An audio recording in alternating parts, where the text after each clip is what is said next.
and then just releasing everything into this moment.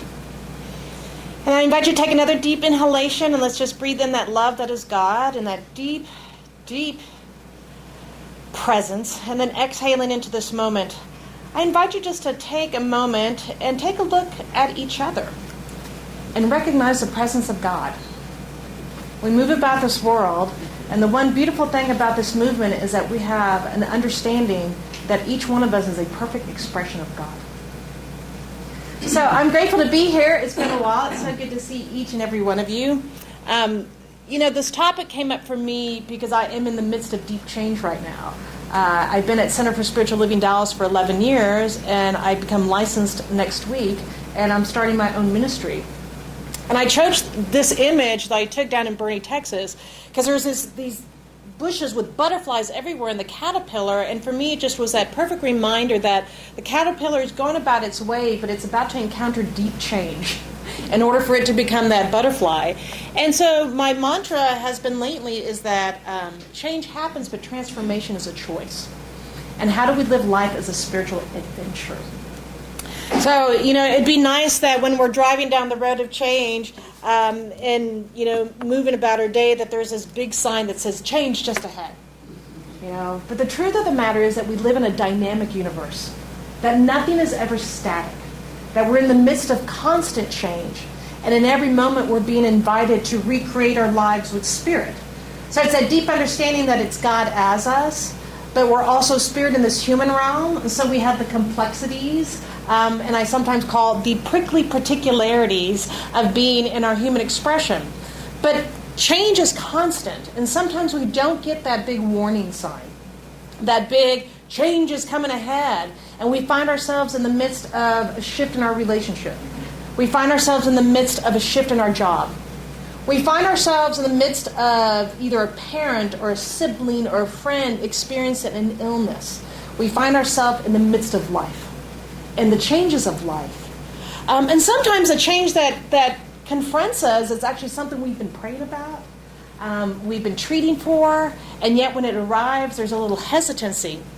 So I love this quote from Marianne Williamson. And I'm working this new technology. Marianne Williamson, where'd she go? Here, I'm learning new technology.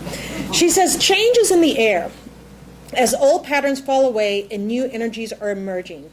Consciously release what needs to be released and welcome with a full embrace the newness you've prayed for and so richly deserve. So sometimes the change that arises is actually the gift that we have been seeking. And sometimes the change that arises, we don't understand that there's a gift in the making. Panache Dizay says, everything that happens in our life is a catalyst for change and growth. But let's be real honest. Have there ever been circumstances in your life when change happens that you weren't quite ready to accept it? So what I call the R's of change are really the R's of our ego that arises. And they're actually all perfect expressions in the moment of our humanity. So when change is happening, even if we've declared it so and we're not quite ready to receive it yet, we move through these 5 R's that I call them. Now, how many of you had the experience that when a change happened, there's a level of resistance? Yeah, okay? The wall comes up, there's a block, we're just like, I don't want to look at it, I don't want to see it, why is this happening now? Then I call, which is the place I get stuck, is resentment. We're thinking when we shift out of knowing that it's God as us and we're co-creating our life, the resentment comes from our ego because there's this place of that resistance that's coming through, and the resentment was like, I'm not ready. But the truth of the matter is if you weren't ready, it wouldn't be happening. But we have to bear witness to the resentment and the resistance. The other R, which I've done in my younger years, is the running away. Something happens, we're not quite ready, and we turn, we look at it, and then we turn and we go in the opposite direction. But the truth of the matter is that no matter where we think we're running to, it's going to follow us. That pattern's going to continue. Whatever's seeking to reveal itself is going to shape-shift in some way in our life. The other one is we get stuck in a rut. It's just like, there's this, the resistance gets heavy, the resentment becomes deep, and there's this rut. and we don't want to move, and energetically it's very dense. And the last one is, it's almost, the companion of resistance is the roadblock. We literally create a roadblock for change because we have this fear of the unknown.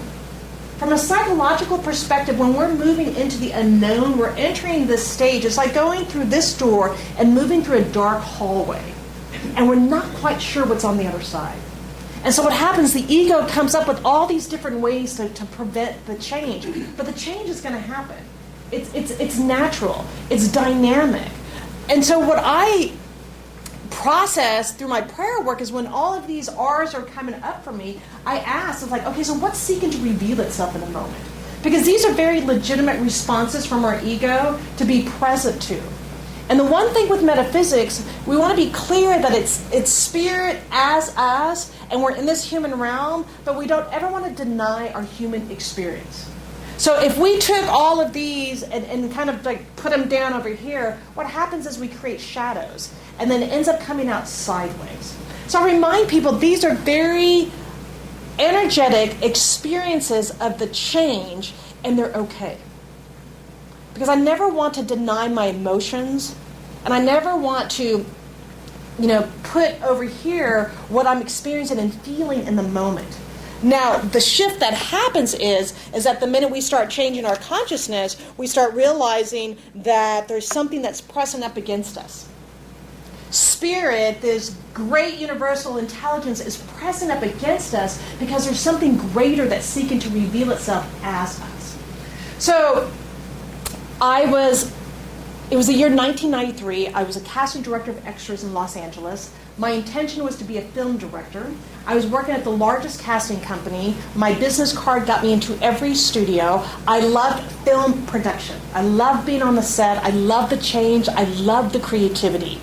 And then all of a sudden, 2 weeks before my 30th birthday, I got sick. And I was sick for 9 years. I had chronic fatigue, immune dysfunction syndrome, the experience that literally that condition took me to the deepest part of my soul. But I went from being this thriving casting director with these dreams and these attentions of being an Academy Award winning director to literally at 30 years old, sick, unable to work, and I had a list of symptoms this long. And in the midst of it, not only did all of these R's come up, but what came up was this greatest fear. I didn't know what was happening, and in the midst of that change, because I went from working in film to being on medical disability. I went from short-term disability to long-term disability. I went from being 30 years old with a thriving career to not knowing how long I was going to live, what was going to happen, and why was I sitting in a doctor's office with people who were like 80 or older with all these symptoms that I was experiencing at 30. In the midst of what I called hell, I didn't know that heaven was going to present itself in an amazing way. So when we're in the midst of experience and the change is happening, you don't want to deny what you're experiencing. Fear, pain, loneliness, uncertainty. But I was on the very edge of learning about new thought. And so I just had an edge of understanding that there's something greater that was happening. But even in the midst as it was happening, I was still allowing myself to experience my feelings. But that was a big turning point in my life. Because what it did is it geared me towards eventually moving back to Dallas. And then it brought me home to my nieces and nephews. And then it brought me to the Center for Spiritual Living Dallas, which fast forward 21 years later, I am a week away from becoming a minister. So I didn't know that in the midst of the fire.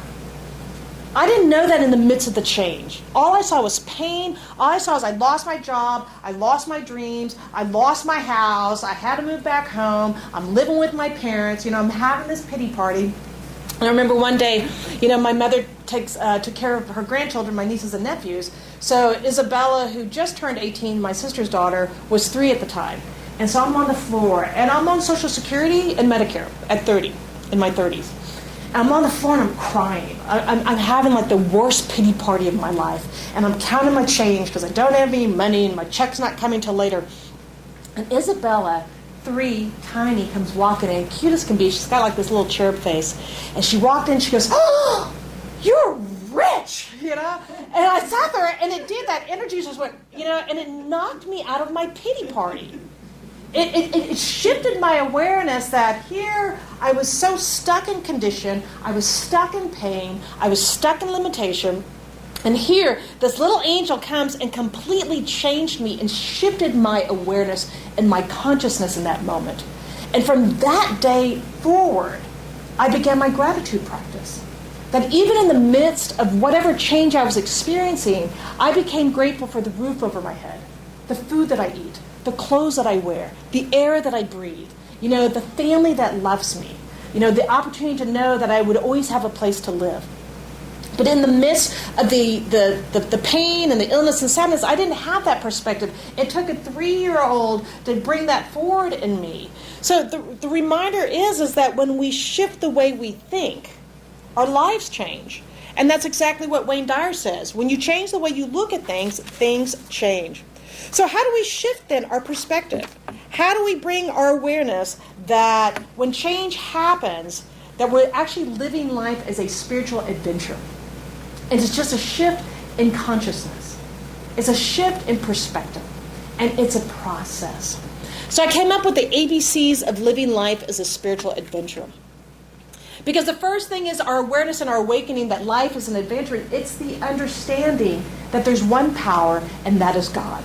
And there's one life, and that is God. And there's one presence, and that is God. And in the midst of change, behind all of that is the changeless.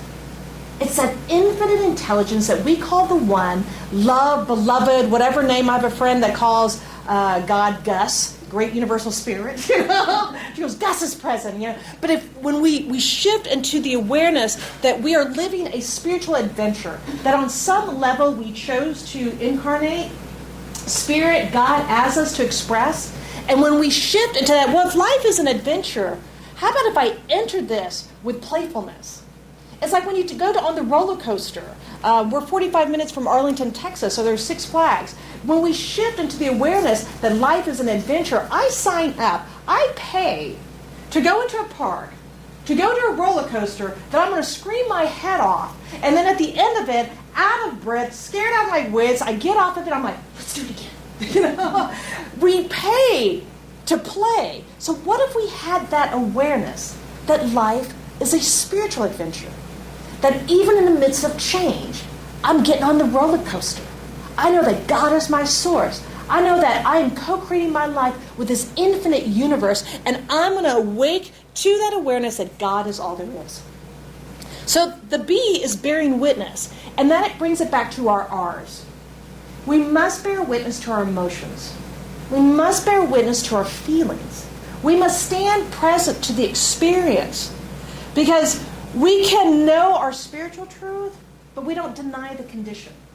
And so when we bear witness to it, we're actually giving ourselves permission to feel, to acknowledge, to be present to the fear, to the unknown, to the uncertainty. And when you bear witness to it, you're actually just bringing it forward here, going, okay, I know that God is present as my life. I know I live in this infinite presence, but I'm going to bear witness that in this moment, I have fear. I'm experiencing fear. In this moment, I'm experiencing pain. In this moment, I'm experiencing uncertainty.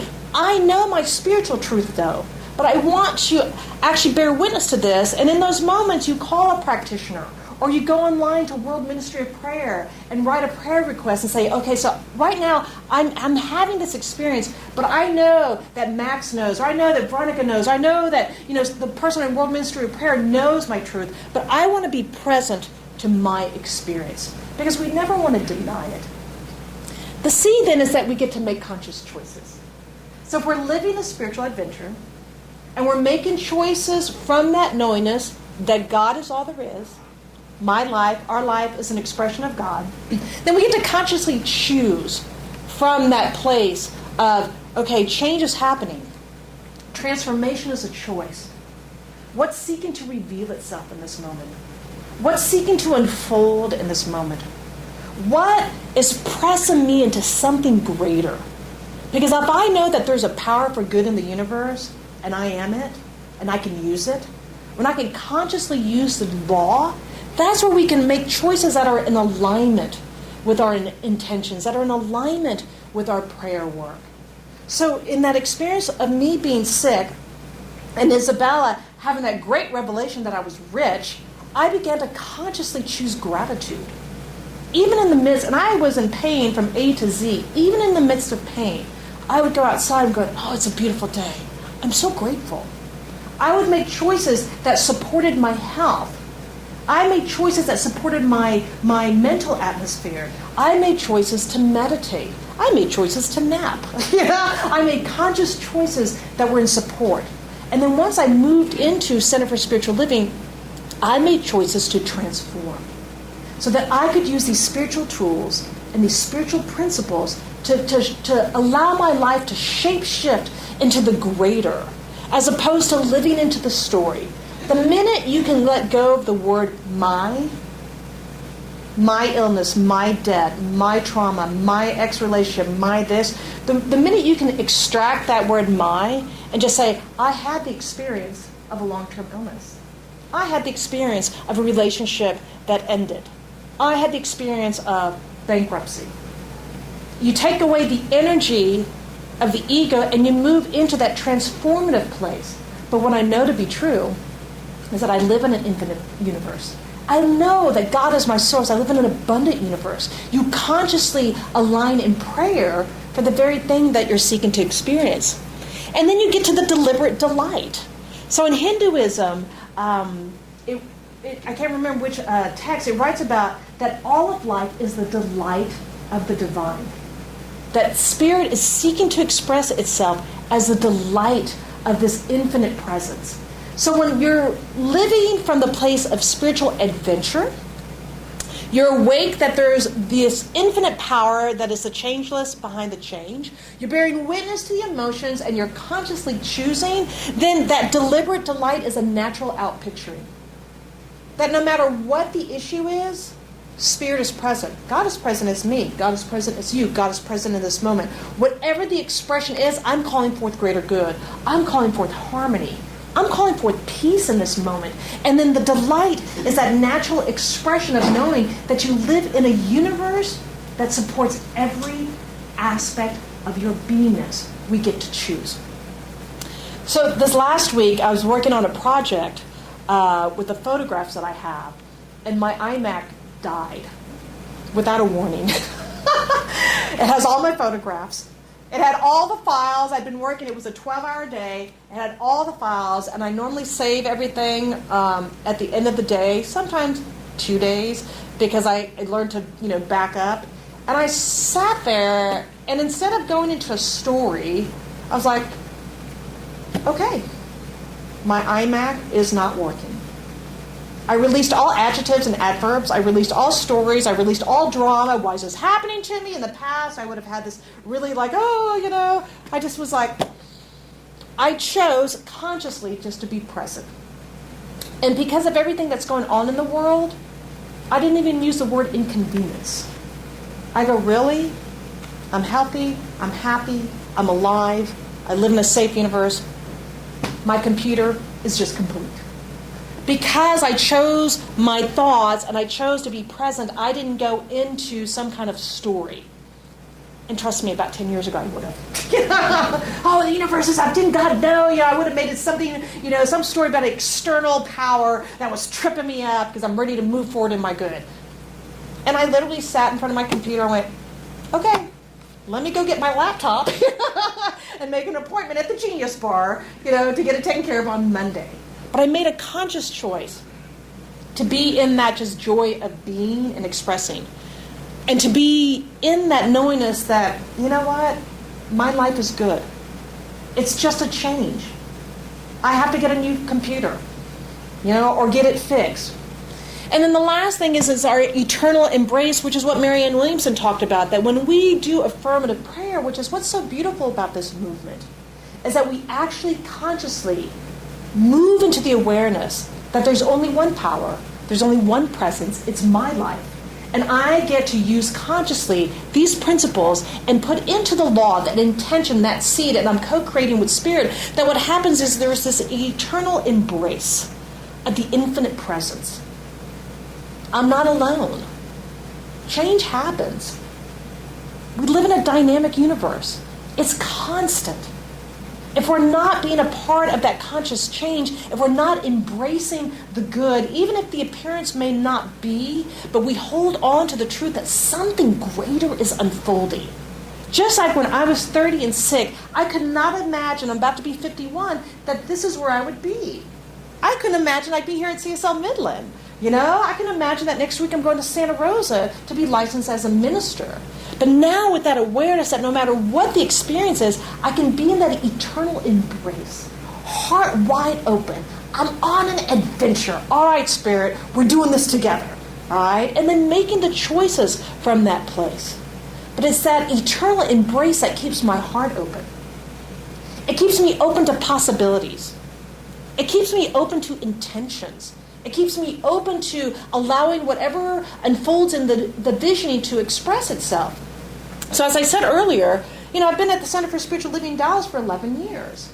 And I'm about to leap into a focused ministry. I'm now a spiritual entrepreneur. I'm entering the unknown. And with a focused ministry, you don't have membership. So you have to be very creative of how you're going to get funded, And so I'm walking into change, and I have got full support from my prayer partners. I have a spiritual practice that keeps me grounded. I allow myself to be in that unknown. When fear arises, it's like, girl, you need a job. It's like, what are you doing being a minister? It's like, I have to be present to that. And then I move into my conscious choices, and I move into that delight. It's like, you know what? I said yes. And if I'm saying yes to life, guess what? Life says yes to me. And so I get to move in that change with the choice of the transformation. And then as I move into it, it's a spiritual adventure. And what I don't know, either I'll learn or I'll attract somebody into my life that knows, because I'm a great collaborator. Because God shows up in amazing ways. The minute that you say yes, the minute you say yes to life, yes to the vision, yes to the intention, yes to, Spirit, revealing it, the universe co-creates with you.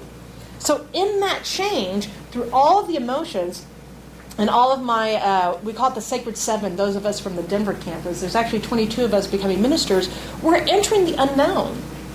What I thought was going to happen when I first entered ministry is actually looking completely different, and I'm trusting the vision, and I'm trusting Spirit, and I'm going into it full force as an adventure.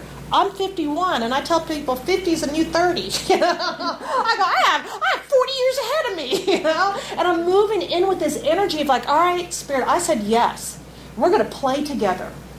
This is an adventure. Because if I didn't, I could go into, it's going to be hard. Well, what am I putting into the law? It's going to be hard. I don't want that showing up in my life.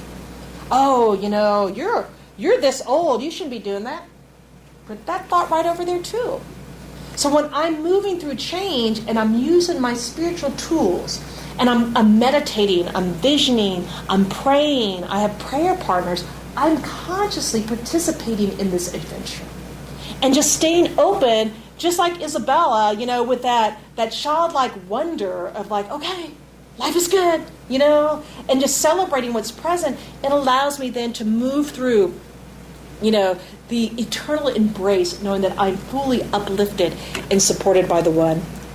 Now, I heard Oprah Winfrey talk about Maya Angelou, and I love this quote. And let me get it here, because what happens is, in the midst of change, in the midst of somebody saying something or doing something, our egos get in the way. So Maya Angelou told Oprah, somebody had been talking about Oprah, it wasn't true, something was happening, and Maya Angelou, she goes, there's a rainbow behind every cloud. And you're going to walk right through that, and everything is going to be all right. And wherever you are right now, you are going to come out of the other side. You're going to come out of the other side because Spirit supports each one of us, because change happens. It's essential. Ernest Holmes says we should never be afraid of change, never fearful of what will come. Instead, we should bring to bear on each new event the influence of the creative nature of our thought, an influence that is founded on inward calm, a sense of certainty and peace which will reflect itself in the changing scene of our everyday lives. So, change happens. Transformation is a choice. So I'm going to invite you just to close your eyes for a moment and just take a deep breath with me. And as you breathe into your heart, just relax into this moment, and I just invite you to, in your mind's eye, bring up a situation or circumstance from which change is happening, and those R's of the ego are rearing their heads. And just invite you to continue as you breathe, just to be in that spaciousness. Be in that eternal embrace. See the situation from a higher place. That your life is unfolding for something greater. That there's this pure potentiality that we call God that is seeking to reveal itself in this moment. And as you breathe into that space, we're going to do the Ernest Holmes mantra that Max and I were talking about earlier. Ernest Holmes revealed in 4 simple sentences a mantra that we can use through any change, any moment, at any time to bring us back to our heart space, to bring us back to our awareness that God is fully present. I'm going to say it once, and then I'm going to invite you then to follow with the chant. But what Ernest revealed was there's only one life. That life is God's life. That life is perfect, and that life is my life now. So as you think about this situation that change is happening, keep that just present in front of you. And I'm going to say the line, and then I'm going to invite you to repeat it after me. And we're going to do this mantra just a few times, and I will guide you through this. There's only one life. That life is God's life. That life is perfect. That life is my life now. There's only one life. That life is God's life. That life is perfect. That life is my life now. There's only one life. That life is God's life. That life is perfect. That life is my life now. Now take that energy and imagine whatever that change that it's happening, allow that energy of that mantra just to wrap itself and lift this situation. To lift it higher. To clear any fear. To release any doubt. To stay present to the presence. Good and greater good is revealing itself. So take a deep breath in. And as you exhale, just release it. Open your eyes, and now we're going to do the mantra, but we're going to do it together. I like to connect eye to eye. So I'm just going to invite you just to connect around the room eye to eye as we repeat this mantra, okay? So there's only one life. That life is my life. That life is perfect. That life, I think I did it wrong. That life is, there's only one life. I did it wrong. That life is my life. That life is perfect. That life is my life now. There's only one life. That life is God's life. That life is perfect. That life is my life now. One more time. There's only one life. That life is God's life.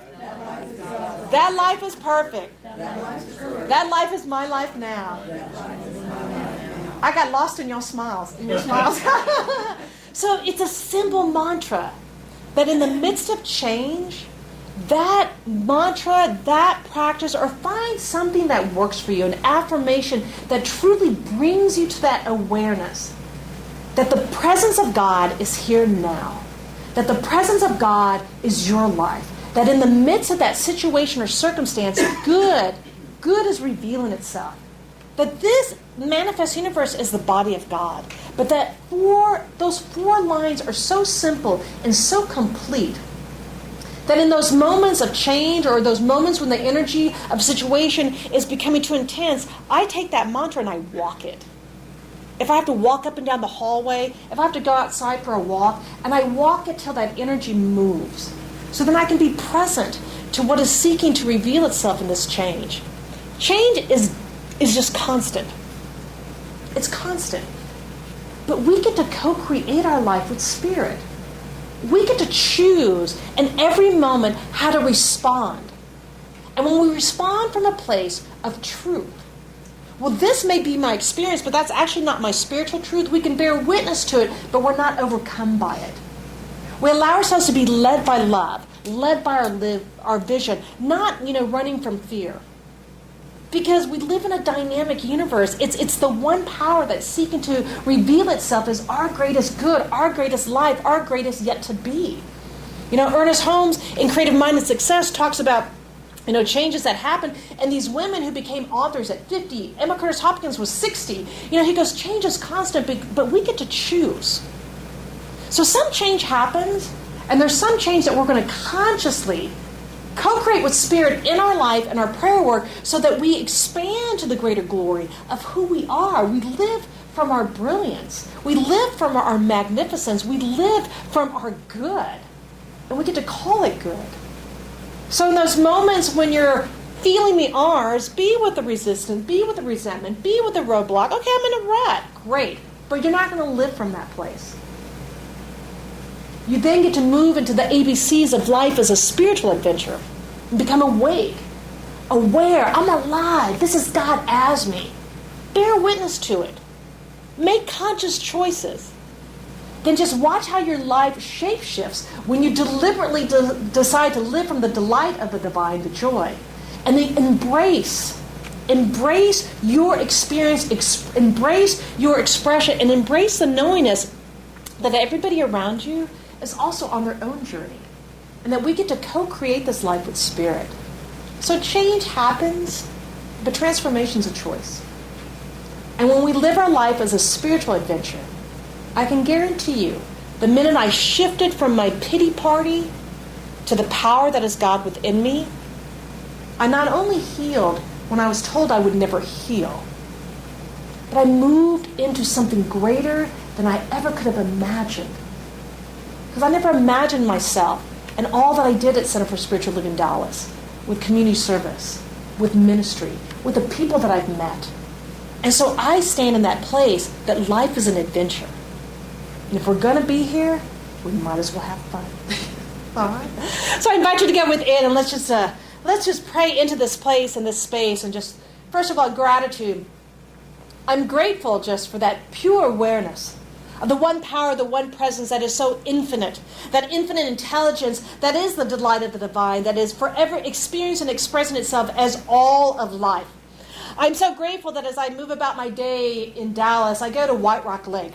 And I see these wildflower fields, and they remind me of the marmalade and the fuchsia and the violet hues of the divine. But what they remind me of this infinite dance of change. That this cooperation of the earth and the sun and the rain, that there's this source, this one source that is God, that is forever sourcing these beautiful blooms, that is forever experiencing itself. And as they move through the seasons, as they move through change, that the beauty of God is forever present. So it's in this knowingness that the one infinite presence is forever sourcing itself as all of life. I'm so clear that there's only one life and none of us can be separate from it. I'm so very clear that my life is the life of God. I'm so very clear that each person here is a perfect, magnificent expression of the one. We are living in our magnificence. We are breathing as our magnificence. We are moving about our day in the awareness that is God as us. So I speak my word in the full acceptance and declaration of this truth, that change happens. It is the way that the infinite one, the creative genius, the one mind moves and has its being in, through, and as all of life. That change is just that movement forward of our greater good. That change is the way that God shows up as our lives in the full expression and experience, that our dreams and our intentions become manifest. They bloom just like the wildflower fields. So I stand here present to know that in our sweet humanity, our experience of our emotions are so pure, and just the way that we move about our way. But I stand and claim and know the truth that in the midst of change, that the principles of beauty and life, that one power, that one love, that one truth is forever, ever, infinitely experienced and expressing as us. And that this universal law is forever taking the imprints of our thoughts, is forever taking these seeds and allowing them to bloom in their own magnificence in our lives. So I stand here in the full knowingness that indeed that this one presence is our very life and is forever spiraling higher for our greater good. that each individual here is moving in the direction of their dreams, moving in the direction of their intentions, moving in the full blooming of their magnificence. And that in the midst of change, we stand in that openness, we stand in that delight, just like in the roller coaster ride, we stand in that opportunity of that ever-knowingness that God is present now and forevermore, because there's only one life. That life is God's life. That life is perfect, and that life is my life now. So it's in this truth and this knowingness that I am so grateful. Grateful for the awareness, grateful for the universal law that is immutable and that just literally says yes to all of our good, all of our glory, all of our growth. And to know that indeed we are divinely uplifted, supported, divinely supplied, divinely expanding in the beauty and the power that is our unique, authentic way. So knowing that indeed that it is already expressing perfectly in our lives, that the prayer is already answered even sometimes before the prayer is even spoken, that indeed that this truth is the one truth that is forever infinitely the love made manifest in, through, and as us. So I give thanks. I give thanks for the awareness. I give thanks for the one presence that is our very life. I give thanks for knowing that the law just always says yes. And I give thanks for each one who says yes to their magnificence, yes to their good, yes to the glory of God that is each one of our lives. And we stand here together, just like those beautiful wildflowers in this garden of paradise that I call God. And so I allow this word to be, releasing it into the divine activity, standing here in the magnificence of each person present, those who are not here today but who are in this circle of love. And so releasing my word, I allow it to be. And we breathe into this knowingness. We breathe into this truth, knowing that indeed it is beautiful, it is perfect, it is complete. And together, knowing that this word is activated, that our lives indeed are expressing fully, we affirm it and accept it together by saying, and so it is. And so it is.